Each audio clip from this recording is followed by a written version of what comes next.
Hey guys, tonight we're attempting the most dangerously long bedtime story ever told. The entire Greek mythology from the very first yawn of existence all the way to the last hero stumbling home with a hangover and a golden fleece. This thing is so endless, sprawling, and full of family drama that makes your Thanksgiving look like a Zen retreat. Fair warning, you probably won't survive this one awake. Most mortals tap out somewhere around the third generation of gods screaming at each other. So before you get comfortable, take a moment to like the video and subscribe, but only if you genuinely enjoy what I do here. And while you're tucking yourself in, drop a comment with where you're listening from and what time it is there. I love knowing someone in New Zealand is dozing off to the same cosmic nonsense as someone in Norway. Now, dim the lights, maybe turn on a fan for that soft background hum, and let's ease into tonight's journey together. You're floating. No up, no down, just a gentle drift in perfect blackness that isn't even black yet because colour hasn't been invented. There's no sound except the faintest hush, like someone left the universe on mute. You reach out and your fingers pass through nothing, because even nothing is too strong a word for what's here. This, dear listener, is chaos, the yawning gap, the ultimate blank page. Historians still argue whether chaos was a place, a person, or just the cosmic equivalent of forgetting to hit save on existence. Either way, it's incredibly relaxing once you stop expecting anything to happen. You let yourself sink deeper into the void, and slowly, over what might be seconds or might be millennia, you notice the first hint of something. It's not light, not yet, but a kind of shimmering possibility, the way you feel right before you remember a dream. From somewhere inside this shimmer, three presences start to stretch and uncurl like cats waking from the longest nap in history. The first presence is Gaia. You feel her before you see her, a warm, heavy, earthy sigh of soil rich and alive. She's the earth herself, but not the blue marble you know. She's raw, newborn, smelling of wet clay and pine needles that don't exist yet. She rolls over, yawns, and suddenly there's something solid beneath you. Broad continents still soft as bread dough, mountains only just thinking about pushing upward. You sink your toes into her and she hums, amused, the way a mother hums when her toddler tries to help in the kitchen. Next comes Tartarus, and the temperature drops a few cosmic degrees. He's down there, way, way down, yawning open like a cavernous basement nobody asked for. You peer over Gaia's freshly made edge and feel the pull of endless depth, misty and metallic, the scent of deep caves and forgotten secrets. Scholars still bicker about whether Tartarus is a place or a grumpy primordial deity taking the form of a bottomless pit. Honestly, he's both, and right now he's mostly napping, dreaming of the day someone annoying will need imprisoning. Then there's Eros, except this isn't the chubby baby with the bow you're picturing. This Eros is older than love songs, older than hearts, older than the idea of wanting anything at all. He's a gentle pressure behind your ribs, a sleepy warmth that makes you smile for no reason. Some ancient poets insist he's the most beautiful of all beings. Others say he has golden wings and never blinks. Tonight he's just a soft glow drifting lazily through the void, occasionally brushing against you like a feather made of starlight that hasn't been born yet. And that's it. 4 players on the board, or 3.5 if you count chaos as mostly checked out. No sky yet, no sea, no sunrises to Instagram. Just Gaia dozing contentedly, Tartarus grumbling in his sleep far below, Eros circling like a lazy firefly, and you, somehow, perfectly comfortable in the middle of absolute nothingness. You let out a slow breath you didn't know you were holding. The quiet is so complete, you can hear your own heartbeat echoing into infinity. Somewhere, a quirky fringe storyteller once claimed chaos occasionally sneezes, and that's where parallel universes come from. Cute idea, zero evidence, but it makes you smile as you settle deeper into the dark. Gaia shifts again, and you feel her dreaming of trees she'll grow one day, of rivers that will gossip their way to the sea that isn't here yet. Tartarus mutters something about better security locks. Eros drifts past your ear, and you swear he winks, though he doesn't have eyes yet either. Nothing is happening, and it's glorious. No wars, no betrayals, no thunderbolts, just the gentle promise that eventually, after a few more eons of napping, something might stir, but not tonight.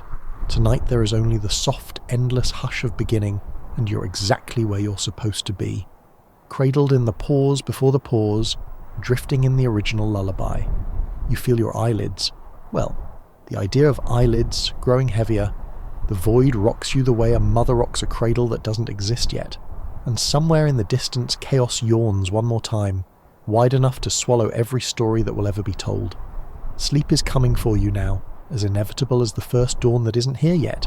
Let it come. The gods can wait. They've literally got forever. You're still floating in that velvet hush when Gaia stretches again, slow and luxurious, like someone turning over in the comfiest bed ever made. This time the stretch actually does something. A few more presences slip out of her dreams and decide to stay. It's quiet, no fireworks, just the soft pop of new gods waking up and realizing they exist. First there's Erebus, the living embodiment of deep shadow. You feel him settle around you like cool silk sheets on a summer night. He smells faintly of midnight caves and candle smoke. Erebus doesn't talk much, he just drapes himself over everything, turning the leftover shimmer of chaos into proper darkness you can lean into. Historians still argue whether Erebus is a place or a person, but right now he feels like both. The cozy gloom you want to nap inside forever. Then Nyx slides in beside him, and suddenly the darkness has a personality. She's night itself. Tall, stardusted, moving like someone whose grandmother gliding through the house turning off lights so everyone can sleep. Her long black hair trails galaxies that haven't been invented yet. You catch the scent of jasmine and distant thunder. Nyx yawns, stretches her arms wide enough to hug the entire cosmos, and you feel safer than you've ever felt in your life. Even baby gods apparently know not to mess with Mom when she's settling in for the evening. Erebus and Nyx glance at each other, no words, just the softest nod, and suddenly they're a couple. Not the dramatic reality TV kind of couple, more like the quiet neighbours who've been married since forever and still hold hands in the dark. They drift together, and where their shadows overlap, new little gods start blinking awake like fireflies. Out come the children, one by one, gentle as soap bubbles. First is ether, pure upper air, bright and breathable. You take a lungful and it tastes like the first morning on Earth will taste millions of years from now. Clean, crisp, faintly sweet. Ether floats upward, making room for everyone else, politely glowing just enough to keep things from getting too creepy. Next is Hemera, Day herself, soft golden and sleepy-eyed. She curls up opposite her parents, yawning pink and peach light across the sky that still isn't a sky. She and Ether smile at each other like siblings who share an inside joke about how ridiculous their goth parents are. Then the weirder kids show up. You feel a gentle tug of longing and realise Moros Doom has arrived, but he's surprisingly chill, more like the quiet acceptance that everything ends someday than anything scary. He settles in the corner humming lullabies about entropy. Oneiroi drift past next, thousands of dream spirits that look like faint silhouettes of things you almost remember. One of them brushes your cheek and you catch a fleeting image of a beach you've never visited. You smile in your sleep that isn't sleep yet. A quirky little fringe myth claims Nyx once gave birth to a child named Philotes, simply by thinking about friendship too hard. Sure enough, here comes Philotes now, warm, affectionate, wrapping around you like the memory of a hug from someone who loves you unconditionally. You didn't know you needed that until it arrived. The family keeps growing. Nemesis with her quiet sense of balance, Apate carrying soft illusions like blankets, Geras looking like a kindly grandfather who just wants to tell you it's okay to rest. They all find corners of the darkness and curl up, content. Meanwhile, down below on Gaia's broad back, she's been busy too. Without any help whatsoever, she's an independent woman, thank you very much. She gives birth to Uranus, the sky. You look up and there he is, vast, domed, star-studded from the start, smelling like ozone and rain that hasn't learned how to fall yet. Uranus stretches out above Gaia like the most beautiful ceiling you've ever seen, and immediately starts making heart eyes at her. Gaia pretends not to notice, but you catch the tiniest smile. Pontus, the sea, slides out next, deep and salty and already humming with whales that don't exist yet, and just like that, the nursery is full. Nyx and Erebus rule the night shift. Ether and Hemera trade off day duties. The weird kids play quietly in the corners, and Gaia dozes contentedly under her new starry blanket of a husband, while Tartarus snores way down below, occasionally muttering about property values. You find the perfect spot, half in Nyx's velvet shadow, half in Gaia's warm soil. Pillow your head on a dream one of the Oneiroi lent you, and listen to the brand new cosmos settle in for its very first night. Somewhere, Eros drifts past again, chuckling softly because he knows exactly what's coming next. But that's a problem for future you. For now, everything is gentle, vast, and astonishingly boring in the best possible way. 10,000 future tragedies are snoring in their cribs. The only sound is the soft rustle of night-tucking darkness around your shoulders and whispering, almost too quiet to hear, "Sleep, little mortal. We've got eternity covered." You let your thoughts dissolve into starlight that isn't starlight yet. The void rocks you, night hums, and you sink deliciously toward whatever comes after the very beginning. You're curled comfortably under Nyx's wing when the mood shifts, like the moment the house gets too quiet and you realise the parents are about to start flirting. Up above, Uranus has finished stretching his starry blanket across the heavens and is now gazing down at Gaia with the intensity of someone who has literally never seen another person before. Gaia pretends to be very interested in growing a random mountain range, but her cheeks, well, the tectonic plates, flush just a little. Before you can say boundaries, Uranus descends in a shimmer of ozone and night air, wraps himself around her like the world's clingiest weighted blanket, and suddenly it's raining. Not normal rain. This is the first rain ever, warm and metallic, tasting faintly of starlight. Where each drop hits Gaia's skin, something new sprouts. Rivers, valleys, the first shy little flowers that will one day evolve into Instagram backdrops. They waste no time. Uranus and Gaia become the original power couple, and the babies arrive in litters so large even modern reality TV would blush. First come the Titans. 12 perfect towering toddlers with galaxy hair and voices that make the void tremble. You watch Oceanus slither out first, already trailing rivers from his ankles. Hyperion arrives glowing like he's swallowed a sunrise. Little Thea follows, eyes full of future gold. Coeus, Creus, Iapetus, Mnemosyne, Tethys, Themis, Phoebe, Rhea, and finally Cronus, who even as a newborn looks suspiciously at his father's throat. But Uranus isn't done. He and Gaia keep going until the nursery's bursting. Next come the Cyclopes, 3 enormous baby boys named Brontes, Sterops and Arges, who open their single eyes and immediately start forging tiny thunderbolts, like it's the most natural thing in the world. Their crying sounds like distant storms. You find it oddly soothing, like white noise from a very expensive machine. Then the Hecatonchires arrive, and even you sit up a little. These 3 have 100 hands each and 50 heads, and yet they're weirdly gentle, stroking Gaia's hills with thousands of careful fingers, braiding rivers together, humming in 50-part harmony. Their names are Cottus, Briareus, and Gis, and they smell like petrichor and warm bread. You'd think any parent would be proud, but Uranus takes one look at the Hecatonchires and the Cyclopes and decides they're aesthetically unacceptable. Maybe he's worried they'd never fit into family photos. Maybe he just had terrible taste. Whatever the reason, he bundles all 6 of the weirder kids up and yeets them straight down into Tartarus like unwanted Amazon returns. You hear the faint, confused wails echoing up from the depths, and Gaia's entire body tenses, every volcano grumbling in sympathy. Historians still argue whether Uranus imprisoned them out of genuine fear or just cosmic vanity. Either way, Gaia does not take it well. You feel her anger as a slow, deep tremor under your feet, the kind that makes you want to apologize even though you did nothing wrong.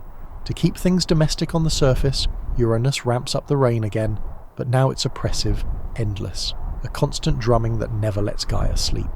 The Titans grow up under this damp ceiling, listening to their little brothers crying far below. You wander among them, watching baby Rhea braid clouds into her hair, while Cronus sharpens a flint sickle he found and definitely isn't planning to use. Yet, a quirky fringe tale claims Uranus's constant rain was actually his way of watering Gaia's gardens, and the imprisonment was just tough love. Cute try, but the sorrow in Gaia's mountain says otherwise. You catch her sigh roll across continents still soft and new, and you realise this is the first dysfunctional family in existence. Congratulations, humanity. The template is already set. Somewhere above, Eros chuckles again, because drama is basically his love language. Nyx glides past and tucks an extra fold of darkness around you like a disapproving grandma saying, "Don't look directly at the marital problems, dear." The rain keeps falling, soft and relentless, turning everything into a lullaby of water on newborn stone. You nestle into a hollow Gaia leaves just for you, let the sound wash over your thoughts, and feel the first threads of resentment weaving themselves into the roots of the world. It's warm, it's heavy, and it's endless. The perfect blanket to muffle whatever shouting is coming next. Sleep tugs at you again. The Cyclops' distant thunder rumbles blend with the rain until you can't tell one from the other. You drift, safe for now, while above you the sky presses too close and below you the earth begins, very quietly, to plot. You're dozing under the endless drizzle when the mood shifts again, this time from awkward family tension to full-on cosmic horror movie trailer. Gaia has had enough. You feel it in the way the ground clenches like a fist, slow, deliberate, ancient anger waking up. She calls her youngest titan, Cronus, over for a private chat while Uranus is busy admiring his own reflection in a proto-ocean. Picture the scene. The two of them huddled under a dripping cypress that shouldn't exist yet. Gaia's voice is soft, almost sleepy, but every word lands like a tectonic plate. She slides a beautiful sickle into Cronus's hand, curved, flint-grey, sharper than regret, and whispers the original, "Go talk to your father," that nobody ever wants to hear. Cronus, who has been side-eyeing Daddy's throat since toddlerhood, doesn't need to be asked twice. Night falls, Nyx is doing her job perfectly, and Uranus descends as usual, all starry cloak and heavy breathing, ready for another clingy cuddle session with the Earth.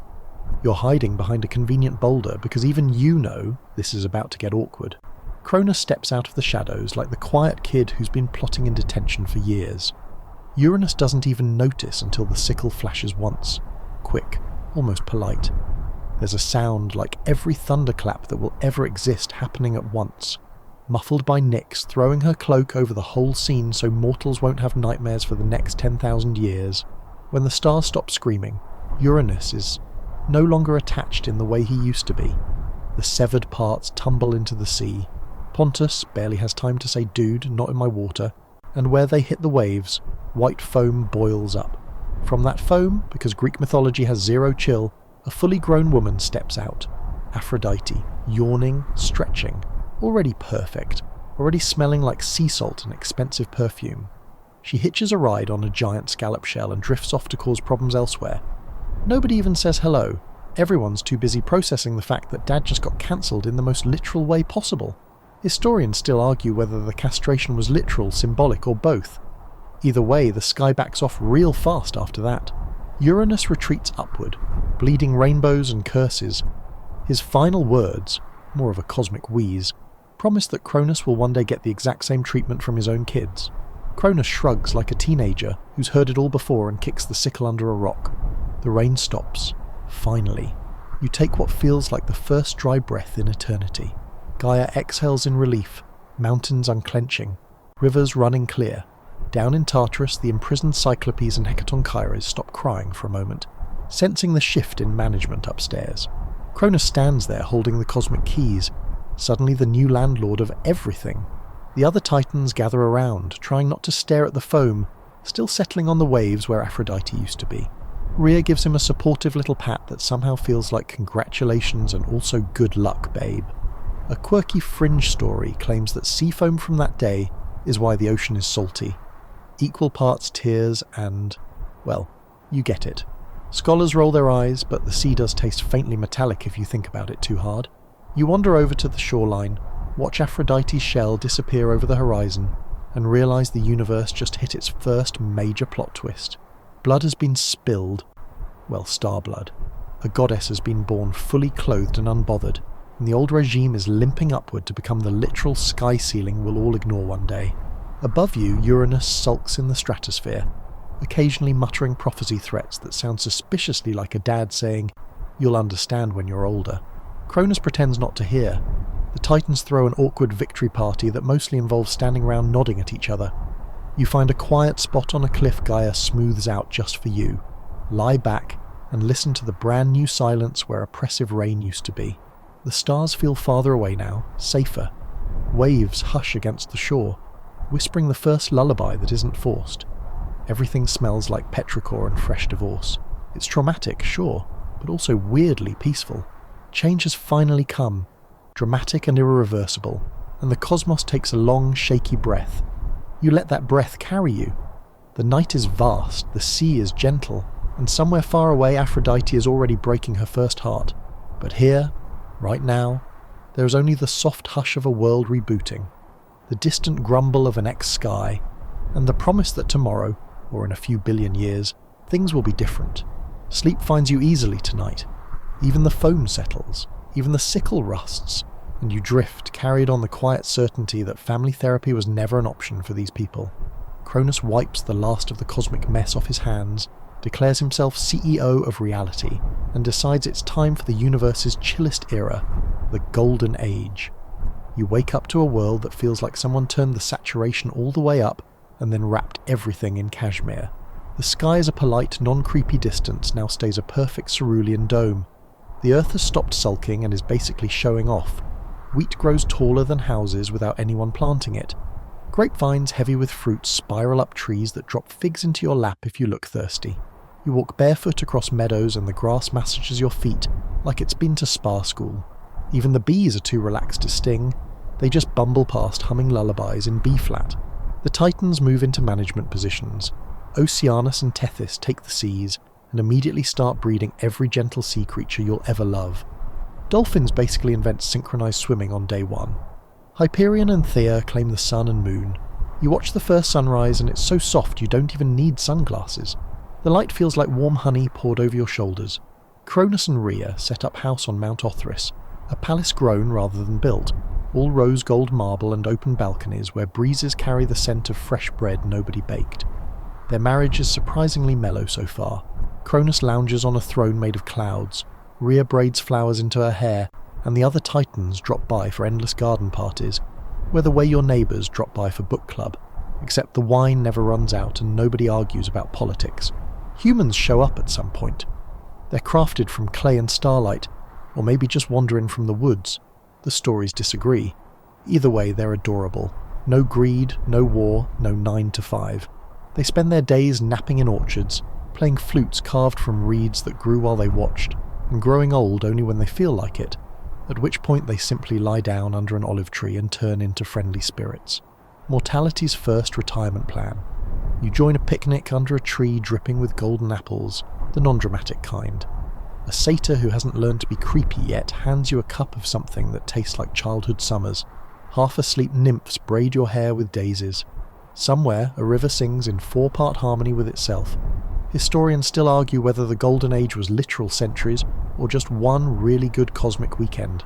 Doesn't matter. It feels endless while you're in it. A quirky fringe tale claims the reason nobody worked is because the earth was so fertile that bread literally leapt out of the oven, fully baked, and danced into your hands. You almost believe it when a warm loaf floats past on a breeze and nestles politely in your lap. Cronus, for all his earlier sharpness, turns out to be a surprisingly hands-off ruler. He mostly naps in the sun, sickle safely stored in a drawer he never opens, the only occasionally muttering about his father's prophecy, then shrugging and going back to his third nap of the morning. Rhea keeps the palace running with the calm efficiency of someone who knows her husband is one bad dream away from paranoia. You spend what feels like years drifting from meadow to meadow. Time is optional here.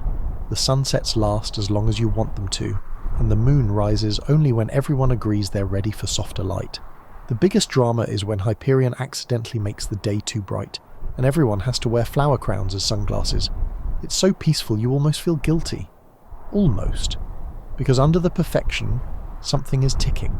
You catch Rhea glancing at Cronus's closed eyes a little too often, worry lines forming between her perfect brows. You remember Uranus's parting curse echoing faintly on the wind like a song you can't unhear. And down in Tartarus, the Cyclopes and Hecatonchires are still waiting, their distant hammering a lullaby only Gaia fully understands. But tonight none of that matters. Tonight you lie back in clover that smells like vanilla and fresh linen, watch fireflies that are literally tiny pieces of fallen starlight, and let the Golden Age hold you the way only an age that never has to end can hold you. The breeze carries the faint sound of Titan laughter, gentle, unhurried, eternal. Somewhere a river applauds itself, and you sink deeper into the grass, into the warmth, into the delicious fiction that nothing bad could ever happen in a world this kind. Sleep isn't just easy here, it's inevitable. The earth exhales contentment, the sky hums approval, and you let the Golden Age rock you like the world's softest cradle. You're sprawled in a clover field, half dreaming of honey that pours itself, when you notice Rhea isn't at the usual picnic anymore. She's off by herself near a quiet grotto, one hand resting on the gentle curve of her belly, looking like someone who just read the fine print on the Golden Age brochure and found the warranty is about to expire. Cronus has started pacing the palace balconies at night. You trail him once, curiosity outweighing your better judgment, and hear him muttering Uranus's old curse like a song stuck in his head. Your own child will overthrow you. Just you wait. The words taste metallic on the air, the way the sky used to before the rain stopped. Cronus's eyes have gone from lazy gold to the sharp yellow of a lion who just realised the gazelles have teeth. Rhea, meanwhile, is glowing the way only a titaness carrying the next generation drama can glow. She gives birth first to Hestia, tiny, perfect, already radiating warm hearth energy. Cronus takes one look, grunts, too powerful, opens his mouth wider than physics should allow, and down the hatch the baby goes. Just gulp. Whole. Like a pelican swallowing a particularly calm fish. You stand there stunned, clover still in your hair, while Rhea makes a sound that is half sob, half volcano clearing its throat. Historians still argue whether Cronus literally swallowed them alive or imprisoned them in some metaphysical stomach dimension. Either way, the baby monitor in Rhea's heart goes ominously quiet. Next comes Demeter, little goddess of grain already smelling like fresh bread. Cronus barely glances before another swallow. Then Hades, dark curls, serious eyes even as a newborn. Gulp. Hera. Wriggle from the first breath, already judging her father's table manners. Gulp. Poseidon arrives waving a tiny trident he definitely wasn't born with. Gulp. 5 perfect babies, 5 cosmic burps. Rhea is shaking now, the kind of shaking that makes mountains nervous. When the 6th child is on the way, she slips away to a cave on Crete you didn't know existed until the island quietly grows one just for her. There, under the hush of stalactites dripping like slow metronomes, she gives birth to Zeus, small, squalling, suspiciously bright-eyed. This time she doesn't call Cronus. Instead, she wraps a random stone in swaddling clothes. Apparently Titans keep decorative rocks around the palace the way we keep throw pillows, and nurses Zeus in secret while nymphs hum lullabies so gentle they could knock out a hydra. The stone, being a stone, doesn't cry or poop, which Cronus finds suspiciously convenient. She carries the bundle home, hands it over with the most serene poker face in history, and watches Cronus unhinge his jaw one more time. The stone slides down with a satisfying clunk. Cronus pats his belly, mutters something about heartburn, and goes back to worrying about prophecies he thinks he just solved. You're hiding behind a column, trying not to laugh, because the absurdity is almost soothing. A quirky fringe myth insists the stone was actually a meteorite that still sits in Delphi today, quietly judging tourists. Whether or not that's true, you can feel it sitting there in Cronus's stomach like cosmic tums. Meanwhile, baby Zeus is whisked deeper into the Cretan cave. 2 nymphs, Adrastea and Ida, take shifts rocking his cradle, which is solid gold and hangs from a tree so no Titan can sneak up and do the obvious thing. A goat named Amalthea nurses him. Her milk tastes like warm thunderstorms and safety. When Zeus cries, which is rare, because even as a baby he's plotting, the curettes, young warriors who definitely don't have anything better to do, clash their shields in a rhythmic dance that sounds exactly like white noise, designed by someone who really understands infant sleep schedules. You curl up nearby, listening to the gentle clatter of bronze on bronze, the soft bleat of Amalthea, the faint electric hum of a baby who already knows he's going to be somebody. The cave smells like milk and wet stone and secrets. Outside, the golden age keeps pretending everything is fine, but in here the future is nursing quietly, growing stronger with every thunder-flavoured sip. Rhea visits when she can, pressing kisses to Zeus's forehead that feel like promises. Her eyes are still red from 5 previous losses, but now there's a tiny spark again. She whispers to him about siblings trapped inside their father's paranoid belly, and, even though he's too young to understand words, he grips her finger with surprising strength. You let the rhythmic shield clashing wash over you like rain on a tin roof you actually enjoy. Somewhere far above, Cronus naps off his stone dinner, dreaming of thrones that stay put. Down here, destiny is cutting its first teeth. Sleep finds you easily tonight, wrapped in goat wool and the hush of conspiracy. The cave breathes around you, warm and protective, and you drift off knowing the smoothest switcheroo in divine history has just been pulled off without a single witness, except the stars. And they're very good at keeping secrets. You're curled on a bed of soft moss just outside the Cretan cave. listening to the curettes keep their eternal clatter going like the world's most dedicated white noise machine, when you notice the baby has started to grow. Not in the cute chubby cheek way, in the did someone spike his goat milk with miracle grow way. One minute Zeus is a regular divine infant gurgling at shiny objects. The next he's sitting up, laughing at jokes he definitely shouldn't understand yet. A week later, or a month, time is tipsy in this cave, he's toddling around on sturdy thunder thighs, chasing nymphs who pretend to be scared while giggling. By the time you blink twice, he's a lanky teenager, with a voice that accidentally causes minor earthquakes when he says oops. Amalthea the goat watches all this with the weary pride of a nanny who knows her job is almost over. Her horn broke off once when Zeus hugged her too enthusiastically. The nymphs turned the broken horn into the cornucopia, which immediately started raining fresh figs and warm bread whenever anyone looks peckish. You catch a fig mid-air, and it tastes like every lazy Sunday you've ever loved. The nymphs, Adrastea and Ida, have upgraded from rocking the cradle to teaching stealth lessons. They drape Zeus in soft deerskin, whisper stories about his swallowed siblings, and let him practice throwing tiny lightning bolts at clouds that drift too close to the cave mouth. Every time one crackles, the critters dance harder to cover the noise, sweat shining on their chests like they're at the world's most intense Zumba class for destiny. You watch from the shadows as Zeus grows into the kind of young man who makes the air feel charged, like right before summer rain. His eyes are storm grey, shot through with gold, and when he grins, which is often, you feel the planet tilt a few degrees just to get a better look. One evening he corners Rhea during one of her secret visits. He's tall enough now that she has to tip her head back, and you see the moment she realises the baby she smuggled is gone forever, and something much more dangerous has taken his place. She cups his face, thumbs brushing cheekbones sharp enough to cut glass, and tells him everything. The stone, the swallowed five, Cronus' growing paranoia, the prophecy now circling like a vulture wearing a crown.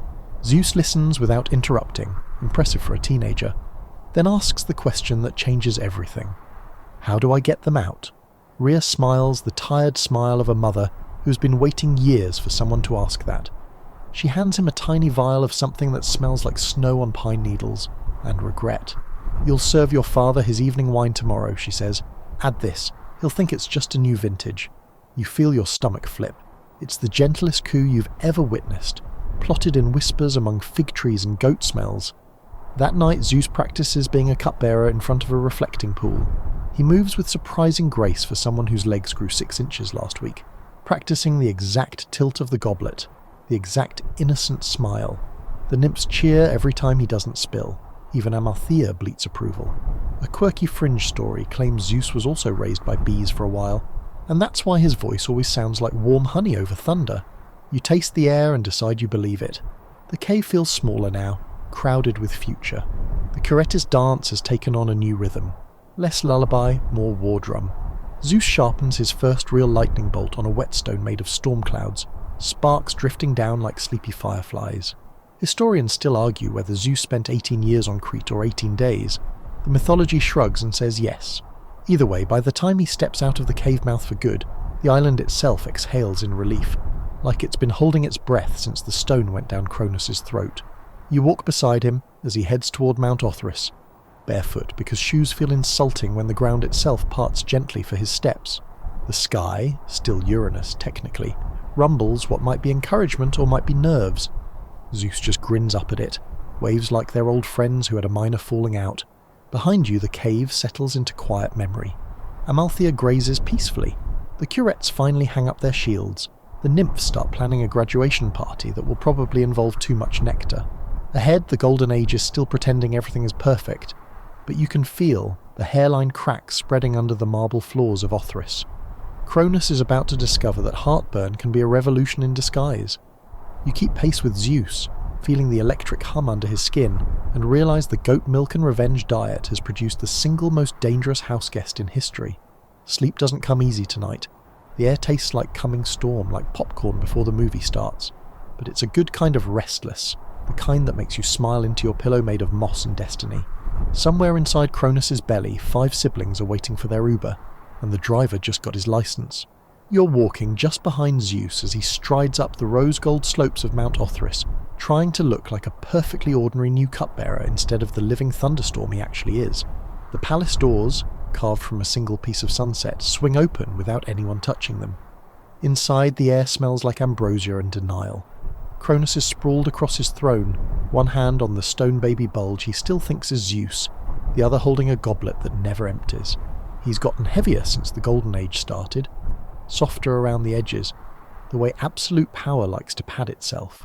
When he sees the tall, grey-eyed youth bowing low, he only grunts approval. Fresh help? Good. The last one kept spilling. Zeus smiles the most innocent smile in recorded history, kneels and refills the goblet. You catch the faint glint of Rhea's potions sliding in like clear starlight. Cronus drinks without suspicion. Why would he suspect his own cupbearer? And leans back, waiting for the usual pleasant buzz. Instead, his face goes the colour of old parchment. The goblet slips from his fingers and shatters into 1,000 golden shards that melt before they hit the floor. A sound comes out of him, half belch, half cosmic earthquake, and suddenly the throne room is very, very crowded. First out is the stone, landing with a dull thud that cracks the marble. Cronus stares at it like someone who just realised the turkey was plastic all along. Before he can process, 5 fully grown gods tumble after it in reverse order of consumption. Poseidon coughing seawater, Hera brushing imaginary crumbs off her dress, Hades looking mildly offended by daylight, Demeter already mourning a wheat field that doesn't exist yet, and tiny, calm Hestia patting everyone on the back like, there, we're fine. The throne room goes dead silent except for the soft plink of Cronus's dignity hitting the floor. Zeus straightens up, no longer pretending to be meek. Lightning crackles between his fingers like he's been saving it for this exact moment. Hi, Dad. Lovely family reunion. Cronus tries to stand, realises his legs have turned to jelly, partly fear, partly whatever was in that potion, and topples sideways off the throne. The other titans rush in, see the 6 very alive, very angry siblings lined up like the world's most dangerous boy band, and immediately start picking sides with all the grace of relatives at a wedding where someone just mentioned politics. Rhea steps from the shadows, eyes shining with tears and triumph, and quietly places Cronus's sickle, cleaned, polished, practically gift-wrapped, into Zeus's hand. Finish what you started, she whispers, soft enough that only you, Zeus, and the entire shaking mountain hear her. Cronus finds his voice at last. You can't. I'm your father. I ate fibre for you people.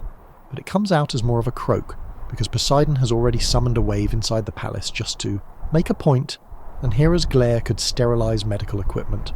Historians still argue whether the Titanomachy began right there on the marble floor, or took a few more tense minutes of shouting. Either way, the first punch is thrown is Cronus swinging wildly at Zeus, who ducks with teenage reflexes and counters with a lightning bolt that trims Cronus's beard to a very unflattering mullet. The palace erupts. Pillars topple like dominoes. Oceanus tries to stay neutral until Tethys elbows him and picks Team Olympus. Hyperion blinds half the room with a raw sunlight before Thea gently suggests, maybe not. Iapetus grabs a column and uses it as a club. Atlas, his son, already huge, shrugs and joins the younger generation because new management sounds nicer. You duck behind an overturned banquet table as ambrosia cups rain down like hail. Somewhere Hestia is calmly brewing tea for both sides, and somehow nobody dares tell her to pick one. A quirky fringe tale claims the war actually started because Cronus refused to say thank you when Zeus refilled his drink. Petty, but honestly believable. By the time the dust settles, about 30 seconds later, the Titans have retreated down the far slope of Othrys, hurling insults and furniture. Zeus stands on the ruined throne, hair singed but eyes blazing, siblings flanking him like they rehearsed this. They didn't, but family trauma creates its own choreography. He raises the sickle, not to strike, just to point at the horizon. This isn't over, he calls, voice rolling like pre-storm thunder, but tonight we take the house. The remaining loyalists cheer. Someone starts a bonfire out of Cronus's favourite couch.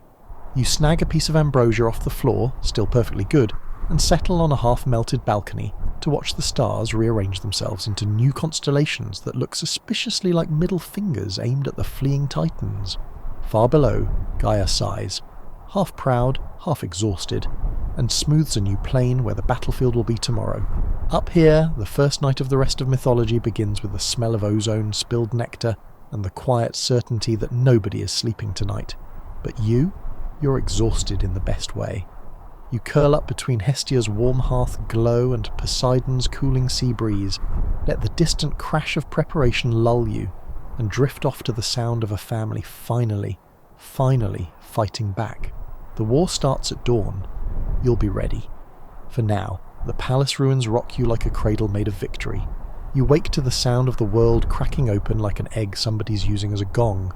Dawn hasn't even finished yawning and the Titanomachy is already in its 5th year, or maybe its 8th. Nobody's keeping a proper calendar when mountains are being used as baseballs. You're camped in a trench Zeus dug with one casual swipe of his new lightning bolt. The sides are glassy from the heat, smooth enough to slide down if you're not careful.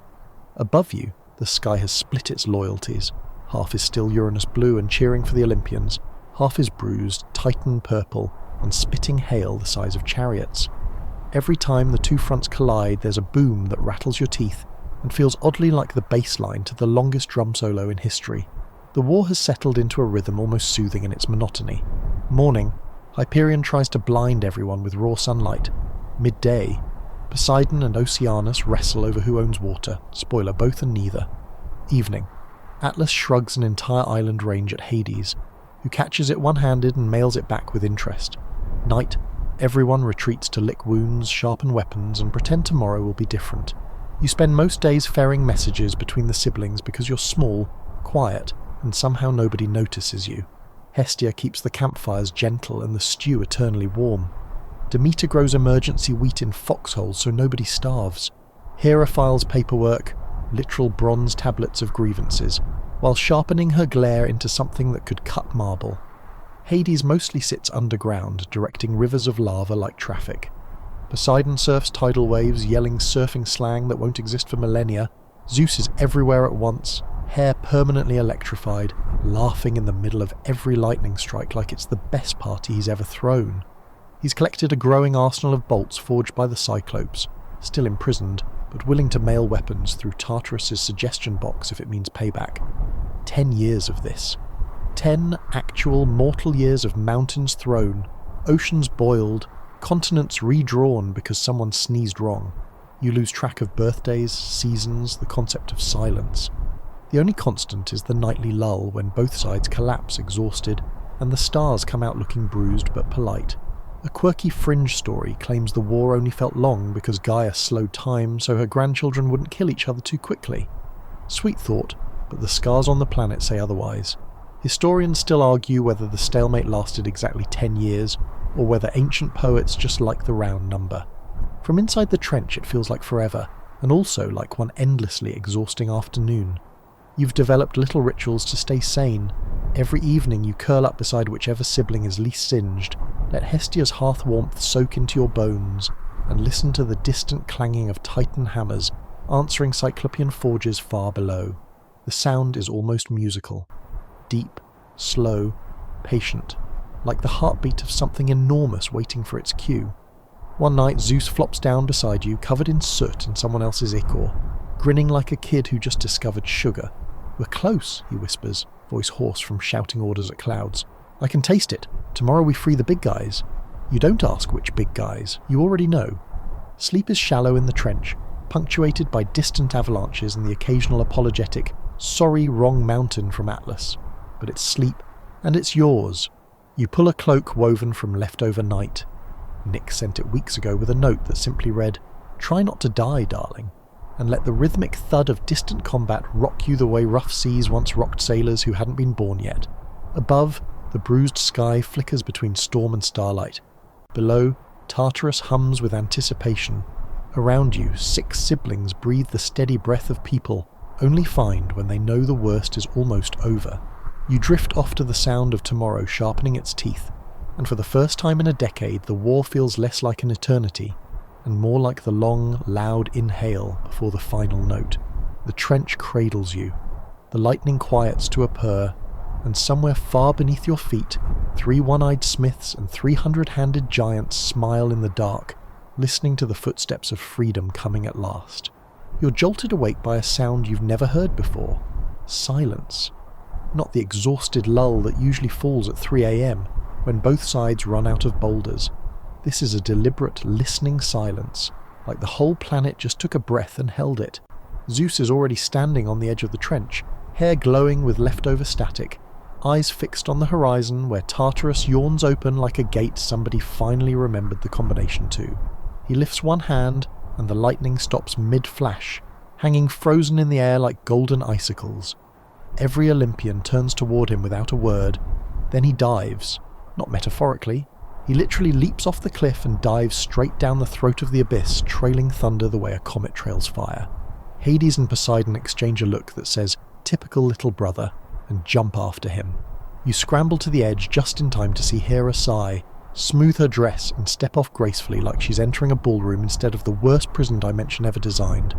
You follow, because at this point you're invested. The descent is surprisingly gentle. Tartarus catches you, the way a mother catches a toddler who's fallen off the couch. Firm, slightly annoyed but mostly relieved, the air smells of deep caves and old promises. Far below, the Cyclopes and Hecatoncheires have been waiting so long they've gone slightly feral in the politest way possible. Their single eyes, or 50 eyes each, light up like sunrise when Zeus lands in front of them. Brontes, Sterops and Arges don't waste time on small talk. They've spent a decade forging gifts in secret, and now they step forward like proud uncles at a graduation. Each Cyclops hands Zeus a lightning bolt so perfect it sings when he touches it.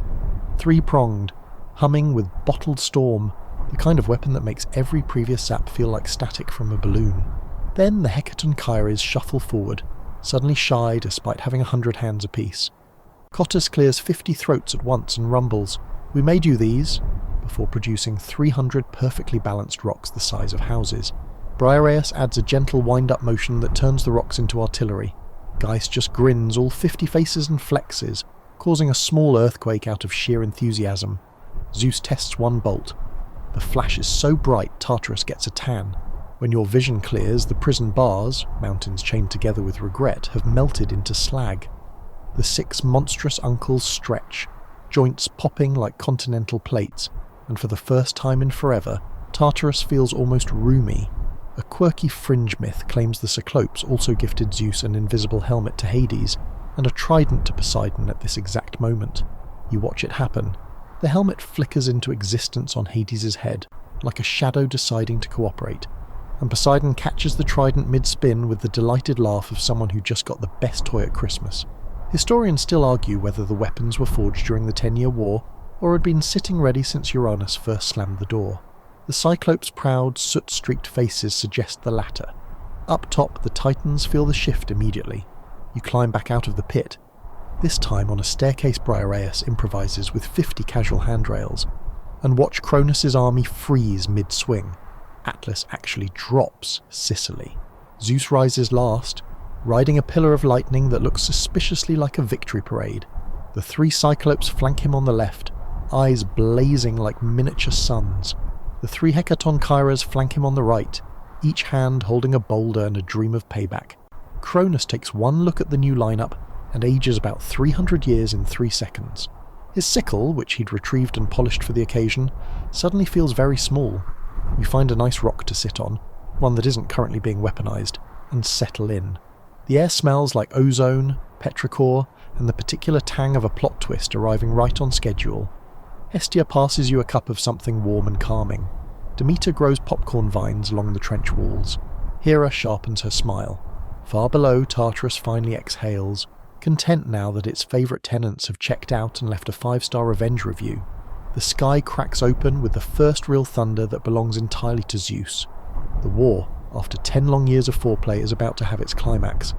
You sip your drink, lean back against a friendly boulder, and let the sound of 50,000 hands cocking back for the pitch wash over you like the world's most satisfying lullaby. It's almost over. The good guys just got the cheat codes. Sleep can wait a little longer. You want to watch this next part.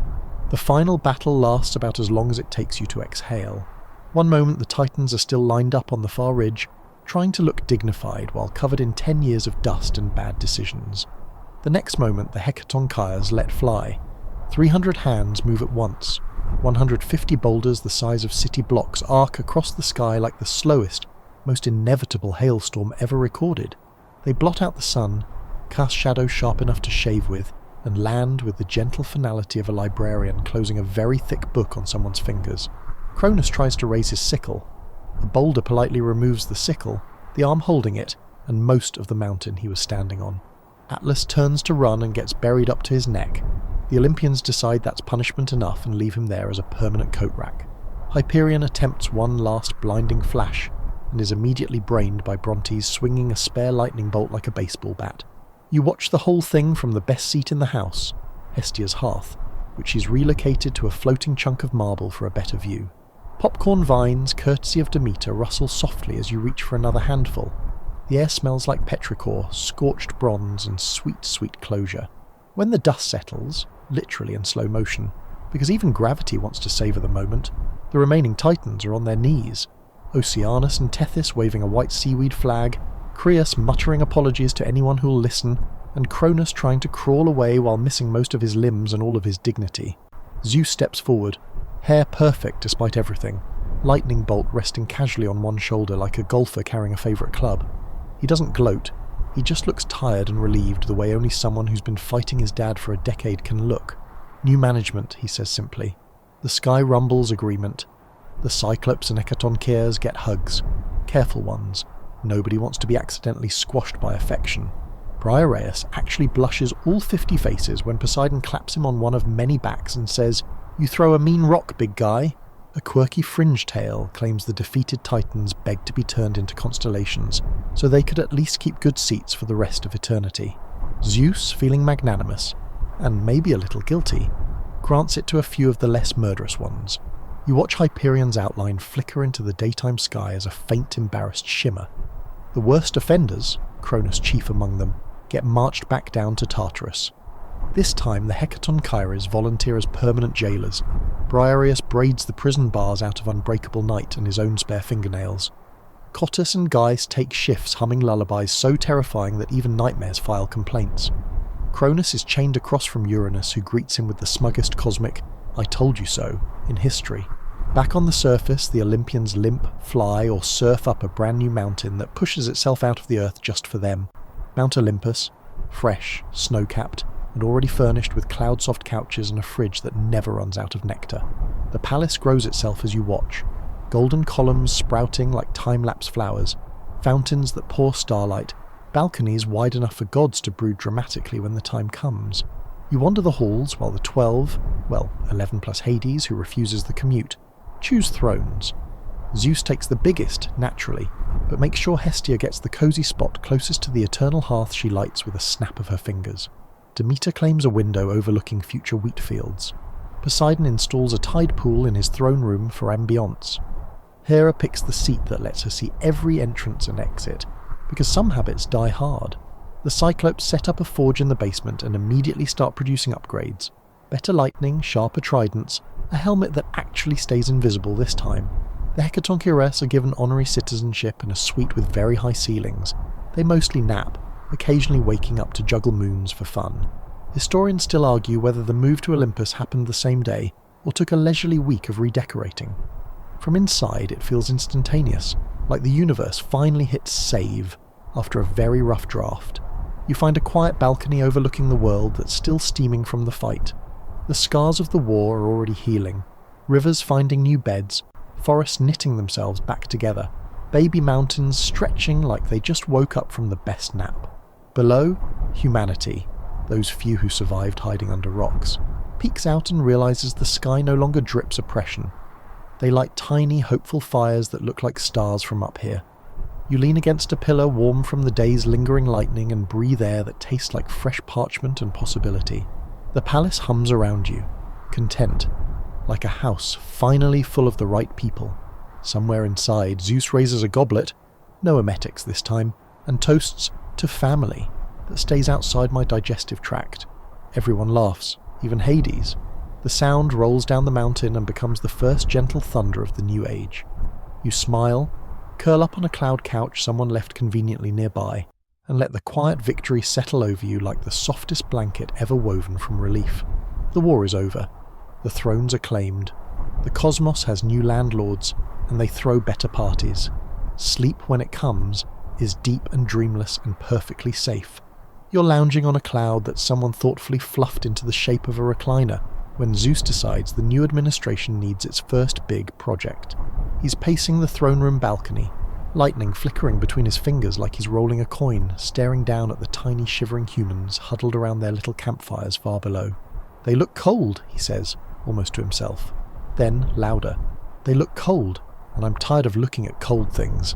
Hades mutters something about how the underworld has excellent central heating, but nobody's listening. Prometheus, quiet, thoughtful Prometheus, who sided with the Olympians because he always liked underdogs, steps forward and offers the obvious solution: give them fire. Zeus's first instinct is absolutely not. Fire is divine, fire is dangerous, fire is the difference between gods and mortals, and Zeus has spent 10 years fighting to keep that difference clear. He says no so firmly the clouds blush. Prometheus nods like a patient teacher whose student just failed the pop quiz but will learn eventually. Then he waits until Zeus is distracted. Hera is redecorating the East Wing again, and Poseidon has flooded the West Wing by accident, and simply walks off Olympus with a glowing fennel stalk tucked under his cloak like the sneakiest torch in history. You follow because you've always liked Prometheus's vibe. Down on the mortal plane it's damp and dark and miserable. The humans have figured out how to rub sticks together until their arms ache, but all they get is smoke and sadness. Prometheus kneels by the coldest, hungriest looking group, pulls out the stolen ember and blows gently. A flame leaps up, small, orange, perfect. The humans gasp like they've seen a miracle, because they have. You watch their faces change in the firelight, fear turning to wonder, wonder turning to laughter. Someone starts roasting a root vegetable nobody knew was edible until it smelled like dinner. Children dance around the flames, casting shadows that look like wings. An old woman cries quietly because warmth is a memory she thought she'd lost forever. Prometheus teaches them how to carry fire, how to feed it, how to coax it into hearths instead of forests. Then he pats a few shoulders, accepts a slightly charred potato as payment, and strolls back toward Olympus before anyone upstairs notices he's gone. Of course, someone notices. Zeus always notices eventually. The next morning the palace alarms go off, literal thunderclaps in the kitchen, and Zeus drags Prometheus into the throne room by the ear like a teenager caught sneaking out. The trial is short and dramatic. Zeus is furious in the way only someone who's just realized boundaries are suggestions can be furious. Prometheus stands calm, soot-stained and smiling, refusing to apologize for making the world a little less freezing. The punishment is creative, even for Zeus. He has Hephaestus, who's been quietly tinkering in the basement forge and would rather be anywhere else. Chain Prometheus to a rock in the Caucasus. A very nice rock with a view, but still a rock. Then Zeus conjures an eagle, big, regal, perpetually hungry, to eat Prometheus's liver every day, only for it to grow back every night so the bird can do it again tomorrow. Eternal brunch with consequences. You visit on the first day. Prometheus is already cracking jokes between bites. "At least the view is nice," he says, nodding towards snow-capped peaks catching the sunrise. "And the eagle's punctual. I respect that." A quirky fringe story claims the eagle was actually Zeus in disguise, too proud to admit he wanted to talk philosophy with the prisoner. You watch the bird land and decide it's definitely not Zeus. The table manners are terrible. Historians still argue whether Prometheus suffered for decades or centuries. From the rock it feels like both and neither. Time is stretchy when your liver is on the menu. Down below the fires spread anyway. Humans learn to cook, to forge, to warm their hands and tell stories around the glow. Little sparks leap from hearth to hearth, carrying songs that will one day become every lullaby you've ever loved. The nights grow gentler. Children stop being afraid of the dark because the dark now has edges lit by something they can control. You sit with Prometheus sometimes, sharing slightly charred potatoes he's managed to roast on his own chains. He never complains. He just watches the smoke rise and smiles like someone who knows the long game. Up on Olympus, Zeus pretends not to notice how much cozier the mortal world looks from his balcony now. Occasionally he sends a thunderstorm to remind everyone who's boss, but the lightning is softer, almost fond, like a parent turning the porch light on so the kids know it's time to come home. You curl up near Prometheus's rock one evening, letting the warmth of 1,000 distant campfires drift up on the wind. The eagle is napping, digesting. Prometheus hums an old Titan work song under his breath, off-key but content. The chains clink softly when he shifts, a metallic lullaby against stone. Somewhere far below, a child pokes a new fire and laughs for the first time at the sparks. You close your eyes. The world smells like wood smoke and possibility, and for once even the punishment feels like part of the plan. Sleep settles over the Caucasus like a blanket borrowed from Hestia herself. The eagle snores, Prometheus dreams of tomorrow's liver, and you drift off to the quiet crackle of every hearth humanity will ever light. You're still lingering on the warm breeze that carries wood smoke from the first human hearths, when Zeus decides it's time to fix the Prometheus problem without actually admitting he's gone soft. The solution is classic Zeus: outsource the guilt. He summons Hephaestus again, poor Hephaestus who just wants to be left alone with his hammers, and orders him to sculpt the most beautiful woman the world has never seen. Hephaestus, blushing under his soot, moulds her from clay the colour of fresh cream, gives her curves that make the clouds jealous, and breathes just enough life into her that she blinks awake, looking mildly confused and completely perfect. Then the assembly line of gifts begins. Athena drapes her in a veil woven from moonlight and teaches her how to look innocent while plotting. Aphrodite sprinkles attraction dust so thick bees start following her around. Hermes slips a silver tongue into her mouth and a healthy dose of curiosity into her heart. Hera lends poise and a tiny, permanent side-eye. Even Dionysus, barely old enough to hold a cup, toddles over and pours mischief straight into her veins like grape syrup. They name her Pandora, dress her in golden jewellery that clinks like distant wind chimes, and hand her a jar the size of a cookie jar, sealed with wax and stern warnings. Do not open under any circumstances, really. We mean it. Zeus ties a bow on the whole package and sends her down to the mortal world as a gift for Epimetheus, Prometheus's sweet but slightly dim brother, who once accepted a Trojan horse without reading the terms and conditions. Epimetheus takes one look at Pandora walking toward him through a field of wildflowers and forgets every single warning Prometheus ever screamed at him. They're married by sunset. The human guests bring charred potatoes as wedding gifts. It's very romantic. You attend the reception incognito, perched on a nearby olive branch. The jar sits on the gift table looking harmless, painted with little dancing nymphs and the words "definitely not trouble" in ancient Greek. Pandora is curious the way cats are curious, quiet, polite, relentless. She circles the jar for days, lifting it, shaking it gently, listening to the soft rustle inside like someone trying to guess how many jelly beans are in the contest jar. Epimetheus keeps muttering, "My brother said no boxes," while staring at his new wife's smile and losing all higher brain function. One evening, when the house is quiet and the hearth fire is down to embers, Pandora waits until Epimetheus is snoring loud enough to scare owls. She peels the wax seal with a fingernail painted sunset gold. The lid comes off with the softest pop, almost apologetic. Everything that was ever wrong with the world flies out in a single sighing breath. Sickness flutters past like moth wings. Old age creaks out, stretching like it's been cramped for centuries. War sharpens its sword mid-air. Famine licks its lips. Envy, strife, pointless arguments about pineapple on pizza. All of it. A swirling cloud of every bad day humanity will ever have. They scatter into the wind before Pandora can even gasp. She slams the lid back on, heart hammering, but it's too late.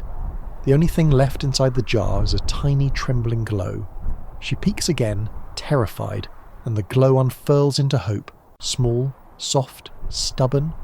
It brushes her cheek like a child's kiss, and slips out to follow the others, because apparently even hope refuses to stay trapped when the world needs it most.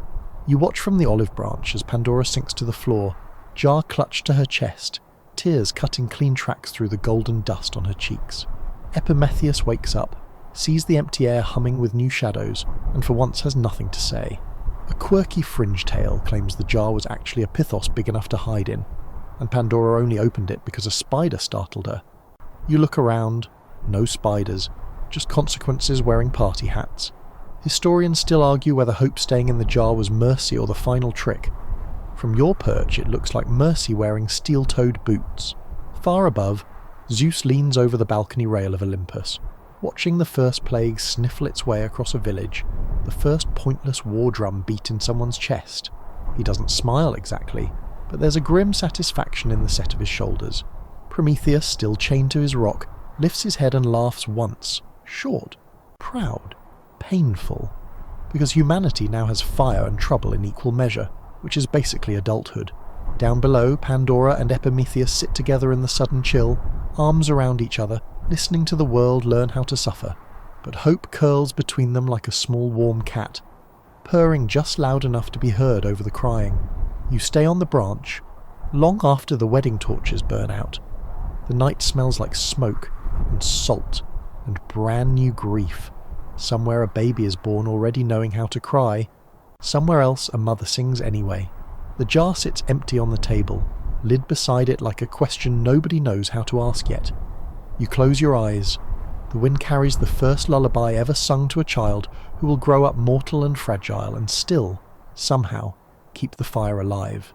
Sleep finds you there among the olives, gentle as hope's heartbeat. The world just grew up overnight and it hurts, but the hearth fires are still burning, and that has to be enough. You're dozing in the olive grove, lulled by the soft crackle of 1,000 new hearths, when the sky suddenly forgets how to be gentle. It starts as a low rumble, not thunder, deeper, older, like Gaia herself clearing her throat after centuries of patience. You sit up just as the first fat drop of rain hits your cheek, cold and metallic, tasting of judgment. Within moments, the drizzle becomes a wall of water, the kind that doesn't fall so much as attack. The new human fires hiss and die one by one, like candles someone is deliberately pinching out. Zeus has decided humanity is a failed experiment. You race uphill to get a better view and find him on the highest balcony of Olympus, arms raised, eyes white with storm. Poseidon stands beside him, feeding the clouds extra seawater. Together they're power-washing the world. Rivers burst their banks in minutes. Seas climb mountains like they've been invited. The horizon disappears behind a curtain of grey so thick it feels solid. Down below, people scream, clutch children, try to float on doors and livestock and hope. Most of them don't make it.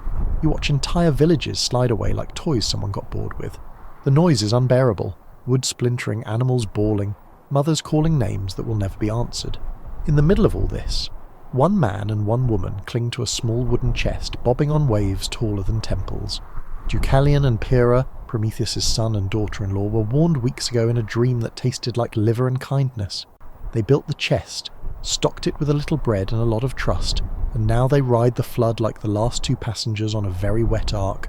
You drift closer, invisible, and watch them hold each other as the water rises past the tops of the highest mountains. Deucalion's knuckles are white on the edge of the chest. Pyrrha's hair is plastered to her face, but she's singing.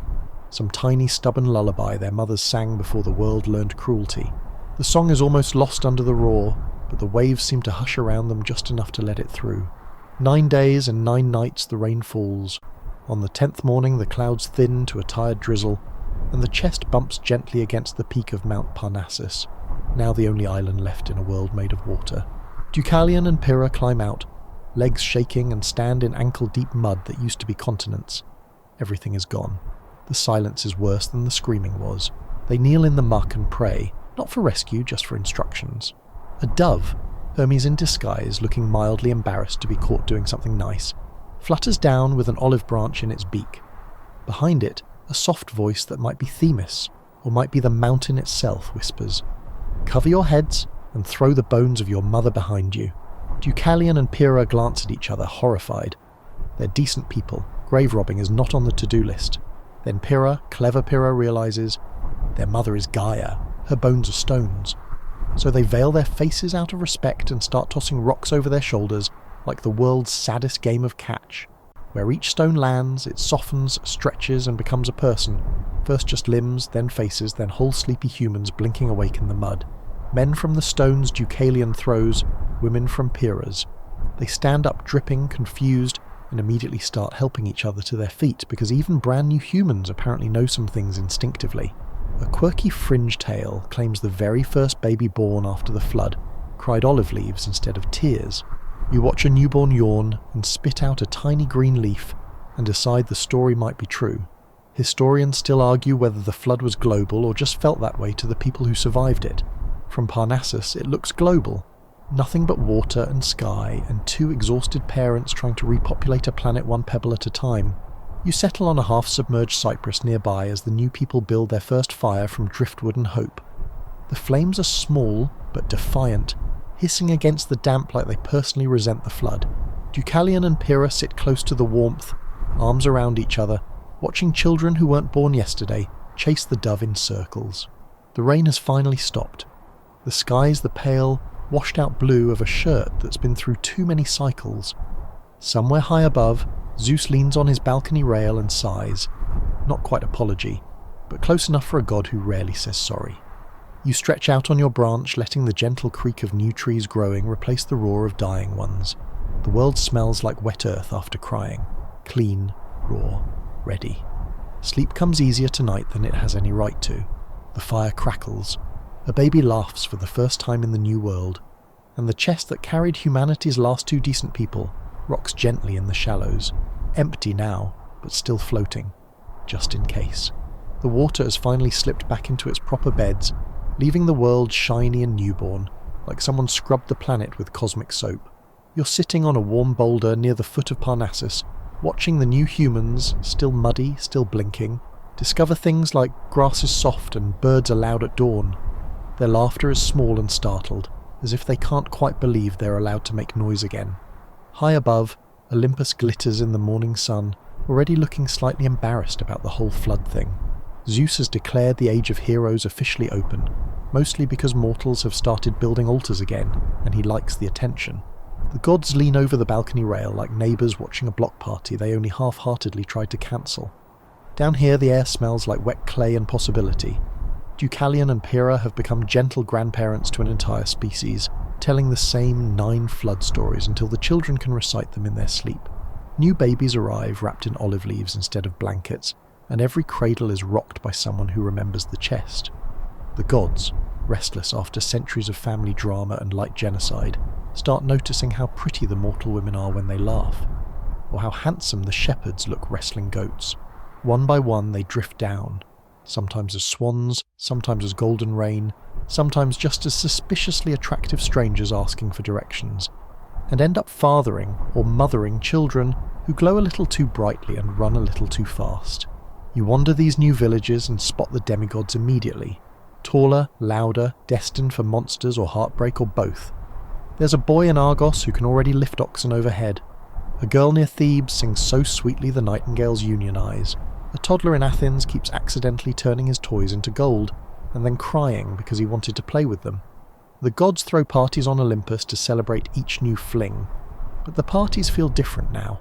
Quieter, almost shy. Zeus toasts family planning, and everyone pretends not to notice Hera filing her nails into daggers. Poseidon names ships before they're built. Athena teaches weaving and war tactics in the same afternoon. Apollo and Artemis race chariots across the sky, leaving sunbeams and moonbeams tangled like forgotten yarn. You sit with Prometheus one evening, his chains finally removed by Hercules, who wandered by centuries later and muttered, "This seems excessive." His liver has grown back smoother than ever, and he's eating olives like a man who missed flavour. He watches the heroes stumble into existence and smiles the tired, proud smile of an uncle who knows every single one of them is going to need therapy. A quirky fringe tale claims the first hero was actually a girl who outran Apollo and made him cry into his lyre. You believe it? You've seen the way he blushes when someone mentions Atalanta. Historians still argue whether the Age of Heroes lasted centuries or just felt that way because every year brought another impossible child with daddy issues. From the ground, it feels like one long golden afternoon stretched thin and bright. You walk the new roads at twilight, past campfires where bards are already turning the flood into epic poetry, and the stone throwing into bedtime stories. Children fall asleep to tales of chests that floated, and mothers who made people out of rocks. The songs are gentle, almost lullabies, because everyone remembers drowning in their bones. Somewhere a baby, half divine, half stubborn mortal, kicks off its blanket and dreams of dragons it will one day slay. Somewhere else a goddess watches from a cloud and sighs the sigh of someone who knows exactly how this ends, but can't quite look away. The world is small again, fragile, but warm. The hearths burn steady. The stories are just beginning. And you find a quiet hillside where wild thyme smells like forgiveness. Lie back and let the first hero's footsteps fade into cricket song. The stars are gentle tonight. The gods are quiet. Even Zeus has turned down the thunder to a murmur. Everything is soft, slow, ready to dream. The age of monsters and quests and broken-hearted kings will come soon enough. Tonight there is only the hush of a world learning how to breathe again. The faint laughter of children who don't yet know their fathers are immortal, and the slow, steady heartbeat of hope that survived the jar, the flood, the fire. You close your eyes. The hillside cradles you like Pyrrha once cradled an entire future, in a handful of stones at a time. The wind smells like olives and wood smoke, and tomorrow, sleep wraps around you, warm as a blanket woven from every lullaby ever sung to a hero who hadn't broken anything yet. Let it come. The stories will still be here when you wake, but for now, drift. The world is safe, the hearth fires are lit, and somewhere, a small child is dreaming of golden fleece and open roads under kind stars. Good night, little hero. Good night. The pacing slows now, the words softer, rounder, rolling like warm water over smooth stones. The hillside beneath you is warm from the day's sun, the time releasing its gentle perfume every time you shift. Crickets have taken over the evening chorus, steady, patient. The same song they sang to the very first child born after the flood. Somewhere far below, a nightingale tries a new melody and decides it likes the old one better. The stars are close tonight, almost close enough to touch. You can feel Olympus breathing, slow and content, the way a house settles when all the children are finally asleep. Even Zeus's thunder has turned into the gentlest rumble, like a cat purring on a distant windowsill. Let your thoughts loosen, unravel, drift away on the warm breeze. There is nothing left to fight tonight, no jars to open, no chains to break, just the quiet turning of the world, the hush of stories folding themselves into dreams. You're safe here, wrapped in the same blanket hope once wore when it slipped out into the dark. The heroes will wake tomorrow and chase their monsters. The gods will meddle and love and leave, but you can rest. Breathe in the time, breathe out the long day of the world. The cradle rocks, the hearth glows, the night holds you like Pyrrha once held the future, gently, fiercely, forever. Sleep now, sweet, deep, dreamless sleep. The stories will keep, sweet dreams.